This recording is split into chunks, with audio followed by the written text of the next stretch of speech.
What's going on, everyone? I'm just a typical, average American here today to react and learn about Sir John A. Macdonald, who was Canada's very first Prime Minister. Now, the way that I think about this is here in America, we have George Washington, who was our very first president. And he is a very, very big deal here. We had to learn all about him when growing up in school. We had to do essays about him and book reports and all that stuff. So I assume that this is also true for Canadians and John A. Macdonald. You guys all probably know about him. But here in America, we've never heard of him before. We don't talk about him. We don't learn about him. I didn't even know his name, really, until, I, I finally wanted to, learn about this part of Canadian history. So I feel like this is really, really overdue, and I'm excited to learn about this really, really important part and significant person in Canadian history. So let's take a look. He's one of the most well-known Canadians of all time. Right. He's often called the father of Confederation. And he appears on our $10 bill. Oh! I'm talking, of course, about Sir John A. Macdonald. He's on your $10 bill. That's cool. That's a fun fact. That makes sense. We got a bunch of dead presidents on our money as well. So, yeah, John A. Macdonald's on the Canadian $10 bill. Yeah, I really didn't know that. Also, I notice it's Sir John A. Macdonald. So, he was knighted? By British royalty at some point, I imagine? Yeah, right? That's pretty cool as well. Interesting relationship there between Canada and Britain, I suppose, that I just noticed that he's Sir John A. Macdonald. Pretty cool. Canada's first ever Prime Minister and one of the country's most important political figures. Right. In 2001, Parliament designated January 11th as Sir John A. Macdonald Day. Oh! Okay. The third of 5 children, John A. Macdonald was born on January 10th, 1815.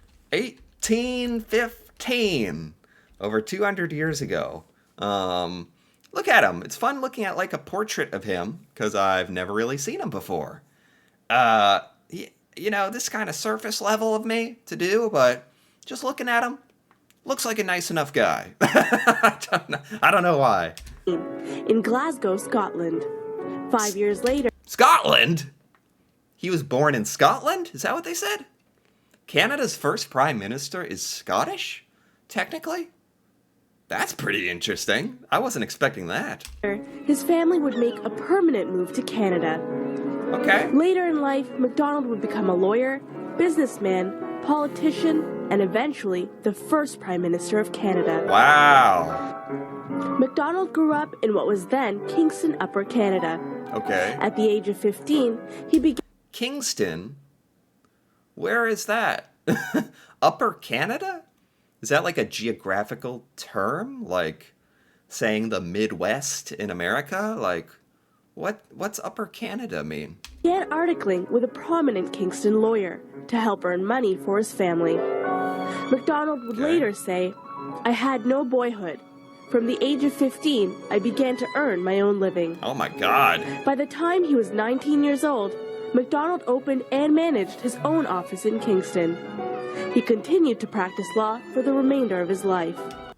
Are they saying he was already a lawyer when he was 19? And he operated a law firm? Oh my God. Yeah, he had to grow up really quickly, which I feel like was a little more normal back in the 1800s.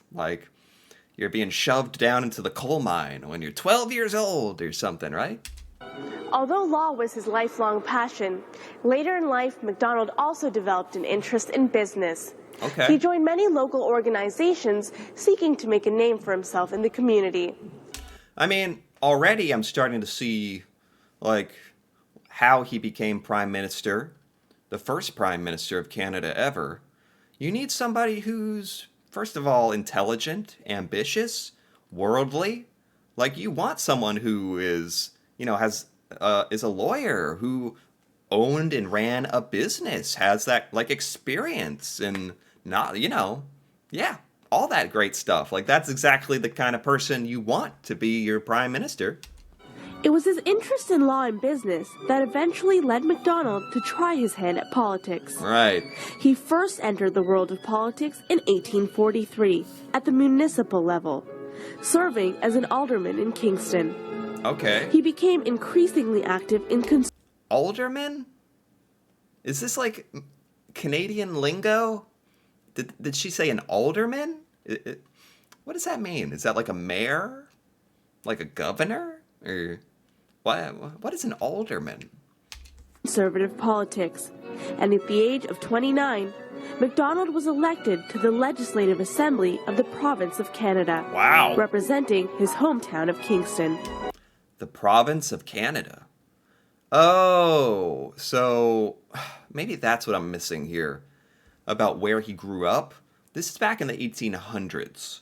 Like, you didn't have all the different provinces and territories, like, and mapped out, and, Canada was still being formed as we know it.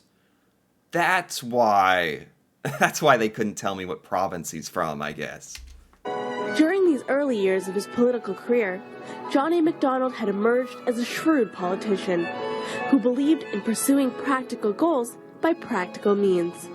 Sounds good. It was these characteristics that helped him get noticed in the political arena. Practical.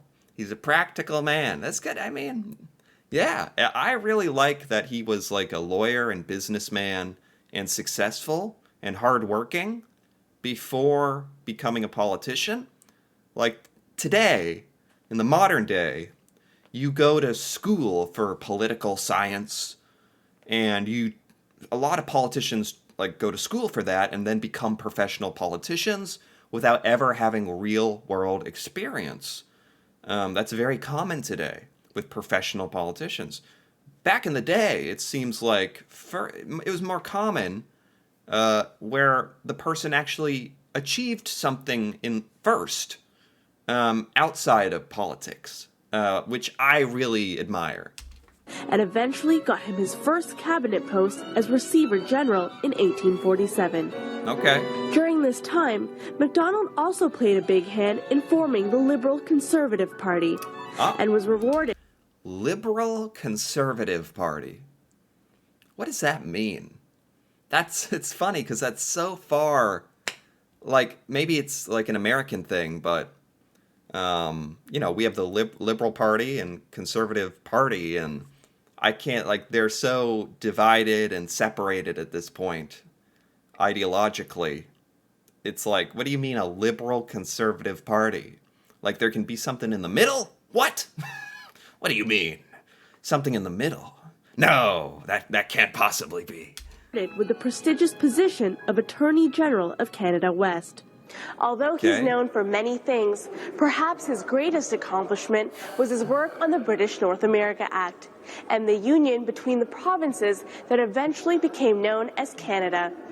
Queen Victoria announced that the Dominion of Canada would come into existence on July 1st, 1867. Okay. Macdonald was knighted for his work. There you go. He was knighted by Queen Victoria, helping. So he actually played a role in, like, the literal formation of Canada. That is amazing. Like, it is so cool hearing about these historical figures. Like, it's almost difficult to think about because today we have so much history and structure with our nations and our government. Thinking about, like, the individuals who literally just helped make up what we take for granted today, like Sir John A. Macdonald helping, like, with Canadian independence and formation and unity, and that I just can't emphasize how incredible that is. And was appointed as the country's first ever prime minister. Wow. From the beginning, Macdonald's government would face many obstacles. Okay. At the time, there was no railway link connecting the new regions of Canada. Many wanted to see closer political and economic ties between provinces. Okay. Macdonald undertook the construction of what would become Canada's first national railway system. There we go. They were literally talking about how he is very practical, very realistic. Like, Canada needed like a way to have trains and rail through Canada. That was a major issue at the time. Literally, he put workers physically to work with steel and hammers building this thing, actually doing it. Linking Quebec City and Halifax. Cool. Macdonald's role as Prime Minister would be interrupted in 1873, when his Conservative government was forced to resign over a scandal involving the Pacific Railway. Scandal. I laugh because it's like even 200 years ago, like we were having political scandals. Like it's just been since forever, hasn't it? He was accused of accepting bribes in exchange for the National Rail contract. John A. Macdonald. Say it ain't so. Is this 100% true, or was it just an accusation? He had to resign over it. Bribes. Politicians and bribes. It's as old as Canada itself. Literally. The Liberals, under Alexander Mackenzie, took over. Okay. Macdonald was never considered a great orator, but many have said that his most memorable public address was made when he delivered a 5-hour speech in the House. 5-hour speech? I don't know. Was anybody even listening by the end of that? No offense, but like, I don't know. Maybe, 100, 200 years ago, I guess you couldn't sit down and watch YouTube. You had to get entertained by something, I guess. A 5-hour speech? Oh my God. In which he vehemently denied the charges brought against him. Oh, he denied it. Well, anyone's gonna deny it. I like to think Sir John A. Macdonald is innocent. I don't know why. I have no evidence for or against this, but interesting. Kind of a black mark on the first Canadian Prime Minister ever. Like, he was outed because of alleged bribery. Huh. The Conservatives returned to power in 1878. Oh! And Macdonald once again became Prime Minister. Okay. Oh, that's not the end. It's like, is that the end of the story then? It's like, no. He became Prime Minister again. Wow. In order to rebuild his party, Macdonald began introducing economic barriers to avoid American influence and protect Canadian goods. Avoid American influence. Why? You don't want our influence? I don't know why I'm doing this. You don't want our American influence? Come on. An initiative that would be termed his national policy. Okay. The program would result in the resurrection of Macdonald's political career in central Canada. Okay. His second term as Prime Minister was marked mostly by the construction of the CPR, the Canadian Pacific Railway. Seems like that's like really his legacy is first Prime Minister, helping form Canada, and this railway. Columbia had insisted upon a transport link to the east as a condition for joining Canada. Many saw this as a This was when British Columbia joined Canada, and they wanted this railway to unify Canada as it was extending more westward. Okay. To the creation of a unified nation. In 1885, Macdonald faced yet another major obstacle, with the uprising among the Métis in Canada. The eventual arrest and execution of Louis Riel resulted in Macdonald losing political ground among both French Catholics and English Protestants. The uprising of the Métis? Who is that? That's either something French or something like Native Canadian. And then somebody was executed. And apparently this really hurt John A. Macdonald. They didn't really go into detail about this. I'm a little curious about this. Sir John A. Macdonald won 3 more elections in 1882, 1887, Wow. and 1891.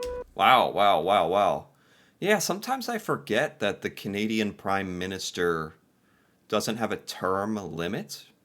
Like in America, you can only be president twice. Um, Whereas in Canada, it basically go on forever, right? Yeah, sometimes, yeah, that shocks me sometimes because it's so different from how we do it. After winning the election of 1891, he had the honor of introducing his son Hugh, elected as a member for the first time to Oh, the wow. House of Commons. All right. However, Macdonald would not live long enough to witness his son's political performance, passing away just 3 months after the opening of Parliament. Wow. Okay. During his political career, Macdonald earned several nicknames, including Old Chieftain, Nation Builder, and Canada's Patriot Statesman. Oh, wow. But what about his personal life? What was John A. Macdonald like beyond the world of politics? Okay. Yeah, what was he like? Macdonald's private life was marked by a number of misfortunes. His first wife was ill for most of their marriage and eventually passed away. Their first son died at the age of 13 months.